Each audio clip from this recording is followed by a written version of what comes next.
What is going on, Colts Nation? He's Jamal Lawrence. I'm Eric Smith, your co-host of the Yo. Colts Cast today. Hey, Jamal, you better be drinking on something. It's a good day. It's a Yeah, Sunday. I got you. I got you right here. It's the Lord's day. The one day I decide to not have a beverage beside me. You decide you want to have one. That's It's all good. fine. Though. It's all Some good. people just need some agua, but That's you better right. be drinking on something because Something. we got a lot to talk about today. Not really, but it's still gonna be a lot because this wide receiver class is stacked. Why do you think we keep talking about them every other week? Malachi Corley, intriguing prospect. A lot of Colts representatives at Western Kentucky University's Pro Day, including Jim Bob Cooter. So there's definitely some interest there. Jamal, you know what his nickname is? Talk to him. Yak King. Yak King. Yak King. When you get a name like that, you already pique my curiosity. You know what else gets me excited about this guy? Deebo Samuel comparison. Gotta love that, right? Oh yeah, we know that name loud and proud for years. Oh yeah. Where my Gamecocks fans at? Hey, Jamal, I don't know if you want me to start off or you want to start off, but we got to talk about it because is Corley a good fit for the Indianapolis Colts? Yeah, let's get your opinion on. Let's hear what you think first. Okay. 5'11", 215-pound receiver, give or take. You know, he's got that thick build. They say pressure bust pipes, but they ain't busting him out, right? He don't feel none. 4 seasons at Western Kentucky. They play in the Conference USA. Not a ton of, competition there, in my opinion. SEC is king. But he was the top receiver there.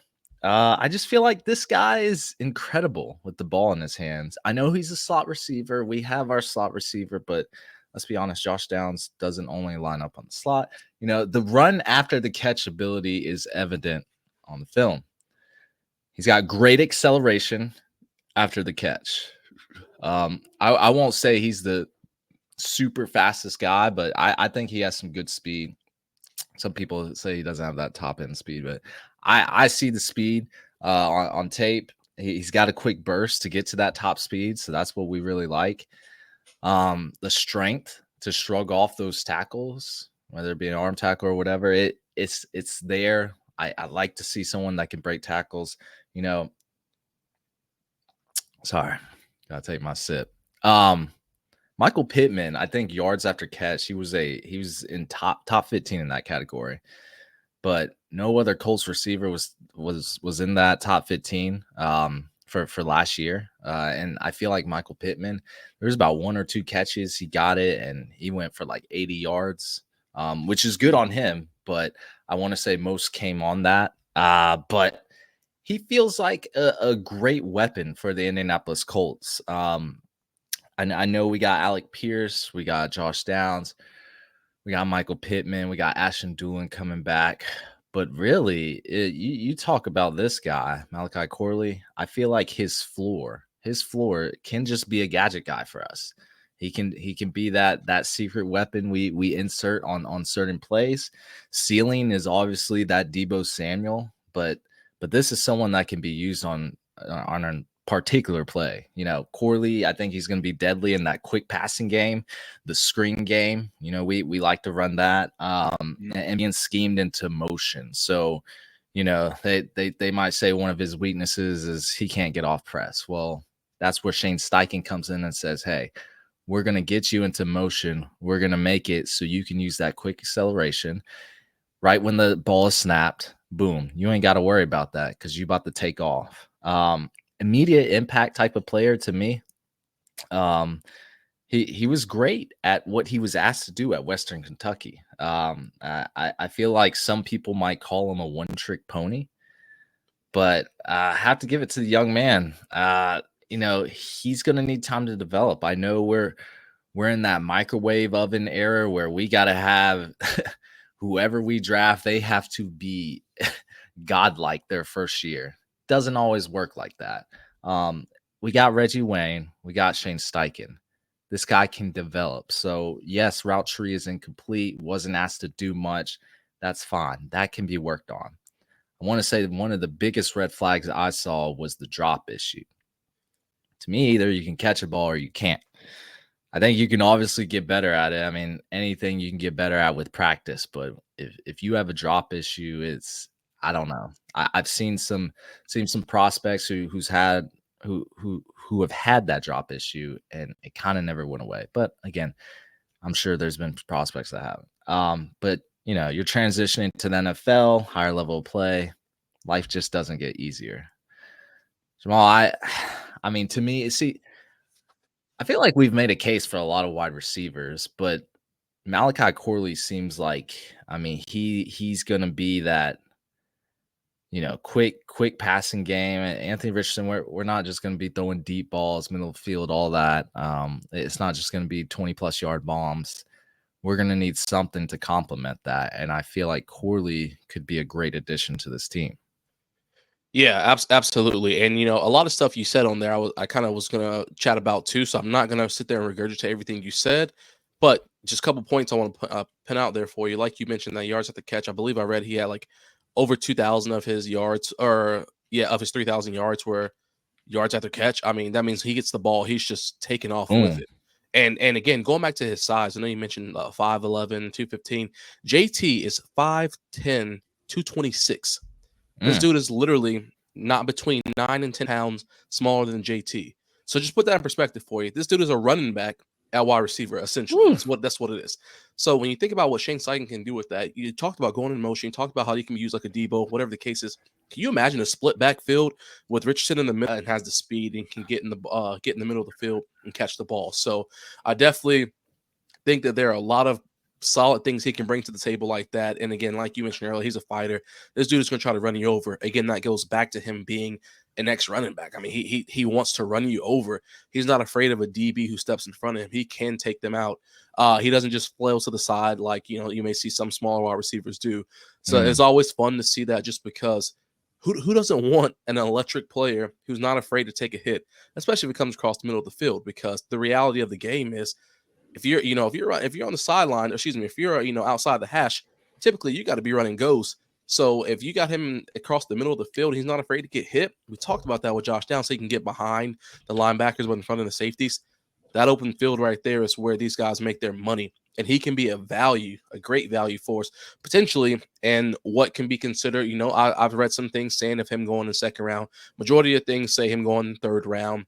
I was just actually reading something a little earlier today about, people saying how if Leggett isn't there, this could be a little backup piece for the Colts at this point for us, and call it what you want to. This is not a Leggett episode. It's just the point of the matter is, as you mentioned earlier, this is a deep wide receiver class where I feel like that's why we have been able to, like you said earlier, talk about so many of these different guys, because if one falls, there's another, and you can figure out a way to implement them into your system.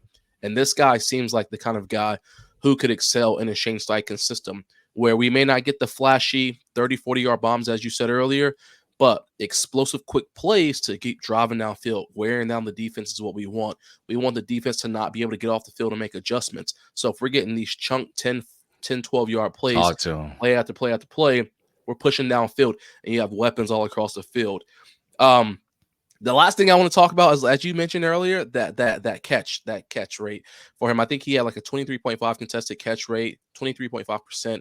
That is fairly low. But again, like he even said in plenty of his interviews, he wants to work on his route tree, because that's not what Western Kentucky used him for. They used him for a very specific role. So I think I'll be hard pressed to kind of, throw him under the bus for a statistic that should easily go up, especially once he gets to the next level, because they'll be utilizing him in different ways. But besides that, man, I really like what this guy brings to the table. I think he's a good piece. And again, a sleeper who, I'm sure he's starting to pick up a lot more steam now, especially after his pro day. He had a solid pro day, so he's going to continue to pick up steam. And I think that if you can get him in the third round, you'll take that any day of the week, because you can plug him in and utilize him in many more ways than one. That'll be another steal. He's going to grow. Exactly. He's going to grow. He's going to get better at the next level. So excited to see, and I wouldn't mind seeing him in the blue and white. Look, if your NFL comp is Deebo Samuel, I don't see him making it past the second round. I mean, I think he goes in the second round, man. Big shoes to fill right there, Deebo. Look, when you get that type of weapon, I mean, the 49ers, they're great. They're better with Deebo Samuel on the field. Absolutely. I think it was evident last season. And I feel like every year, these past few years, there's someone compared to Deebo in the slightest bit. It feels like I know Jonathan Mingo got that kind of hype last year. Kind of glad we didn't take him, but we'll see what he looks like. I know you talked about Xavier Legette. I'm not talking about that right now. Everyone wants that type of weapon on their offense, so I truly feel Corley can be that weapon for us. Absolutely. Just with his yak ability. I mean, being able to do something in space, that's something. On top of that, if we can get him in that, like, because I'm still leaning, we're going defense in the first round. I keep seeing people saying we're going to trade back. That's very possible. Still going to take a defensive player, I think, in the first round. So Without even doubt. if you trade back in the first round, we go defense, you could turn around and take Corley, Malachi Corley, right there in the second. We'll possibly have 2 second-round picks. And my thing is, there has to be a suitor that wants to trade up to number 15. So to me, that's got to be somebody they really, really like, or it's going to be a quarterback. And I don't know. I really don't know what's going to happen. It could be 6 quarterbacks going in the first round, maybe 7. But, Ballard's going to do his thing. I'm okay with the trade back scenario this year, not like last year. But Malachi Corley, second round, if you can get him in the third, he's going to be another steal, just like Josh Downs was last year, who we called was that dude, made a whole episode about him. I know we're doing a lot of episodes this year about wide receivers, but, there's some we haven't done on because we're not too high on. But Malachi Corley, get him in the second, absolute steal in the third, I think. No doubt about it at all. I like it. Let us know what y'all think in the comments about Malachi Corley. Let us know if you have any other wide receiver prospects you're looking at. There's a lot of wide receivers in this class that are sticking out. There's probably going to be some studs in the 4th, 3rd, 5th round that are gonna have roles in the NFL. It's a passing league now, and wide receivers they're starting to pick up steam. I don't know. This could be a record year for some wide receivers getting drafted and how they perform in the NFL. But we'll see. Let us know what y'all think. That's going to be it for us, everyone. Thank you for listening to the Colts Cast. We are live on Apple Podcasts, Spotify, YouTube, or any platform you use to listen to podcasts. We'll be back next time to give you some more Indianapolis Colts content. Later. Take it easy.